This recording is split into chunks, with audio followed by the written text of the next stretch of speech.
السلام عليكم ورحمة الله وبركاته. magacaygu waa Xamse Hussein Abdi. ku soo dhawaada casharkeeni koobaad ee ASP.NET ka kaasoo aynu ku soo qaadan doono introduction of ASP.NET hodhaca ASP.NET ka. Haddaba ASP.NET ku waxa weeyaan program uu soo saaro company-ga la yiraahdo maxay tolay Microsoft kaasoo loo isticmaalo in lagu sameeyo website-yada. ASP.NET ku waxa weeyaan is a server side web application framework developed by Microsoft. waxa weeyaan in web application framework macnaheedu waxa weeyaan wuxuu isticmaalayaa .NET framework oo macnaheedu ah in ku dhisan yihiin applicationska Microsoft ay soo saarto. isla markaana waa server side kaas oo lagu sameeyo maxay tolay web application bilmatalan oo kale sida database driven application through the network. web application lagu isticmaalo maxay tolay local area network ama base wide area network ay lagu sameeyaa. sidoo kale waxa lagu sameeyaa static website-ka iyo dynamic website. dynamic iyo static macnaheedu waxa weeyaan static waa mid interface-kiisu aan badanaa bedelahayn halka dynamic waa mid interface-kiisa bedelayo oo execution-ku ka dhex dhacayo server-ka.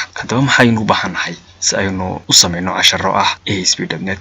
waxaynu u baahanahay IIS oo ah maxay tolay server-ka uu ku run gareysmayo maxay tolay ASP.NET ku. halkeenu casharkeennii hore bilmatalan ka soo qaadanay PHP-ga waxaanu u baahanay server-kaas oo aynu soo qaadanay Apache server-kii marka ASP.NET isagana si aynu u sameeyno locally aynu maxay tolay u develop gareyno website. waxa laga maarmaan isaguna server inuu helo kaasoo noqonaya IIS oo loo soo gaabiyay Internet Information Services kaasoo inoo qaban doono shaqada uu qabanayo maxay tolay web server-kan ay leedahay Microsoft ee Azure. sidoo kale waxaanu u baahanahay Visual Studio waxaanu sii baahanahay Windows Operating System sababtoo ah maadaama uu ASP.NET ku yahay program ay soo saarto Microsoft kaasoo commercial oo macnaheedu ganacsi loo isticmaalo oo la iibiyo. waxaanu u baahanahay isla markaana ku shaqeeya oo kaliya taa waxweeyaan operating system ah Windows kuma shaqeeyo Linux iyo maxay tolay Macintosh oo kale iyo kuwa kuma shaqeynayo. haddaba operating system kan u baahanahay oo kale bilmatalan intan kii aad doontayd ku isticmaali kartaa sida Windows 10 oo kale Windows 7.1 any operating system ilaa iyo maxay tolay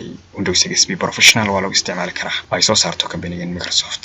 haddaba waxyaabaha u baahan tahay markaad maxay tolay doonayso inaad develop gareyso website ku dhisan ASP.NET waxyaabaha u baahanaysa waxa kamid ah inaad wax ka taqaano SQL database-ki iyo MySQL database-ki inaad waxyaabaha badan ka taqaano CSS-ki oo ah style-ki iyo qurxintii iyo qaabayntii web page-ka iyo HTML oo isaguna ah basic components-ka ama base waxyaabo basic ah ee lagu sameeyo website luqadaha lagu sameeyo kamid ah waa laga maarmaan wax kaaga bilaabmanaadaan ama si cala laga laado ka ogaad. sidoo kale waxa laga maarmaan ah inaad concept ka haysato programming languages-ka bilmatalan C# oo kale ama base inaad wax ka yar taqaano Java iyo Visual Basic. imika Visual Basic oo kale iyo maxay tolay C# labada waa lagu develop gareyn karaa ASP.NET ka. waliba inagu waxaan isticmaali doonaa course-keena ama base casharradeena taana insha Allah noqon doona C# aynu ku develop gareyn doonaa oo aad iyo aad u advanced ah isla markaana Visual Basic ka qanisan options badan leh aynu isticmaali doonaa insha Allah. waxyaabaha kale ee xusuusta mudan waxaa kamid ah in maxay tolay ASP.NET ku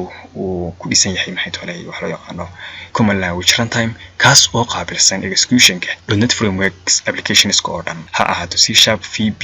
halkaas aynu noogu joogay casharkeennii gaabnaa ee ku saabsanaa introduction of ASP.NET. Assalamu alaykum warahmatullahi ta'ala wa barakatuh.